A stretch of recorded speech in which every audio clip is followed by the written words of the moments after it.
RSS की खतरनाक policy, पहले सहारा, फिर इशारा, फिर किनारा और उसके बाद नकारा। जय भीम साथियों, आपका स्वागत है सामाजिक परिवर्तन की पाठशाला एपिसोड 2 में। और आज हम बात करेंगे, जब मान्यवर कांशीराम साहब ने यह कहा कि आरएसएस की बेहद ही खतरनाक पॉलिसी है कि पहले सहारा, फिर इशारा, फिर किनारा और फिर नकारा, इस बात का पूरा विश्लेषण हम लोग करेंगे और आपको समझाने का प्रयास करेंगे कि कांशीराम साहब ने ये शब्द क्यों कहे और किससे कहे। साथियों, एक समय की बात है कि मान्यवर कांशीराम साहब एक बार भरतगढ़ पंजाब गए थे। अपने दूर के फूफा, जिनका नाम था भंगीराम, उनके पुत्र, जब वो उनके घर पहुंचे थे तो उनके पुत्र मास्टर शिव सिंह ने मान्यवर कांशीराम साहब से सवाल पूछा कि साहब एक बात बताइए कि डॉक्टर बाबा साहेब अम्बेडकर ने बौद्ध धर्म अपनाने के लिए महाराष्ट्र के नागपुर शहर को ही क्यों चुना। तब थोड़ी देर शांत होकर मान्यवर कांशीराम साहब ने जवाब दिया कि डॉक्टर बाबा साहेब अम्बेडकर ने बौद्ध धर्म अपनाने के लिए नागपुर शहर को इसलिए चुना क्योंकि नागपुर के अंदर आरएसएस का हेडक्वार्टर है और आरएसएस एक मनुवादी विचारधारा का संगठन है, जिस विचारधारा को डॉक्टर बाबा साहेब अम्बेडकर खत्म करना चाहते थे। बाबा साहेब अम्बेडकर ने खुद ये भी कहा था कि हमें मनुवादियों के संगठन को सबसे पहली चोट यहीं से करनी चाहिए जहां से उनकी शुरुआत होती है। इसके बाद मान्यवर कांशीराम साहब ने आगे बताया कि मैंने सन 1979 यानी कि 1979 में बामसेफ का पहला राष्ट्रीय अधिवेशन भी महाराष्ट्र के नागपुर से किया, और इसलिए किया क्योंकि मैं खुद भी आरएसएस को चैलेंज देकर आगे बढ़ना चाहता था। वो बात अलग है, कांशीराम ने खुद 20 साल बंद कमरों के अंदर इस सोए हुए समाज को जगाने का काम किया, उसको इकट्ठा करने का काम किया, उसको कैडर करने का काम किया, उनकी मीटिंगें लेने का काम किया।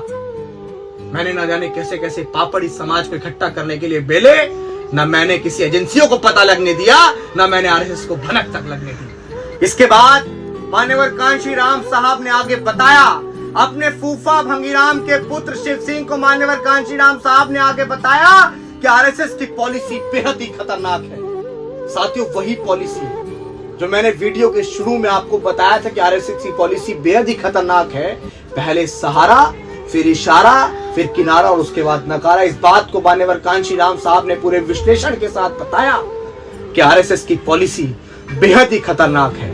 पहले ये हमारे समाज में से गद्दार पैदा करने के लिए उन्हें थोड़ा सा सहारा देकर उकसाने की पॉलिसी का इस्तेमाल करते हैं, और फिर गद्दारी करने के लिए इशारा करते हैं। और जब सामने वाला गद्दारी कर चुका होता है, जब सामने वाला अपने समाज की नजरों में बदनाम हो चुका होता है, जब सामने वाला अम्बेडकरी आंदोलन को चोट पहुंचा चुका होता है, तब आरएसएस वाले धीरे धीरे उससे किनारा करना शुरू कर देते हैं, क्योंकि तब तक वह गद्दार अपने समाज में बदनाम हो चुका होता है। साथियों, अंत में आरएसएस हर तरीके से उसका इस्तेमाल करके, जब वो अपनी विचारधारा को आगे बढ़ा चुके होते हैं, हमारी विचारधारा को कमजोर कर चुके होते हैं, तब वो हर तरीके से उस व्यक्ति को नकारा साबित करके रख देते हैं और उसको बाहर निकाल देते हैं, ताकि भविष्य में वे कभी भी आरएसएस और उनकी मनुवादी विचारधारा के लिए खतरा न बन सके।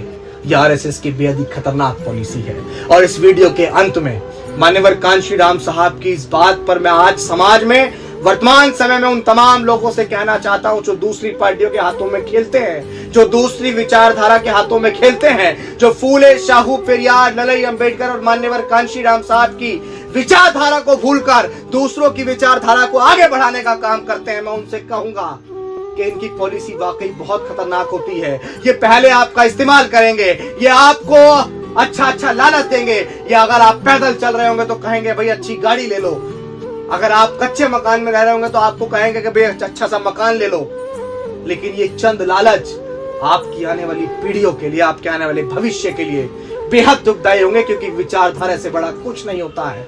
अगर विचारधारा आगे बढ़ेगी तो वर्तमान में आप खुशहाल रहें या ना रहें, वर्तमान में आपको अच्छी गाड़ी मिले या ना मिले, वर्तमान में आपको अच्छा कपड़ा मिले या ना मिले, वर्तमान में आपको अच्छा घर मिले या ना मिले, लेकिन अगर आपकी विचारधारा सफल होती है तो आपके बच्चों को बेहतर शिक्षा हासिल होगी, आपके बच्चों को बेहतर गाड़ी हासिल होगी, आपके बच्चों को बेहतर मकान हासिल होगा। मैं उम्मीद करता हूं कि मान्यवर कांशीराम साहब के द्वारा कही गई ये बात को आप समझेंगे, और उसमें जो मैंने थोड़ा सा आपको समझाया आप इस बात को घर घर तक पहुंचाने का पूरा प्रयास करेंगे। साथियों, सामाजिक परिवर्तन की ये पाठशाला, इसका एपिसोड 2 आपके बीच था।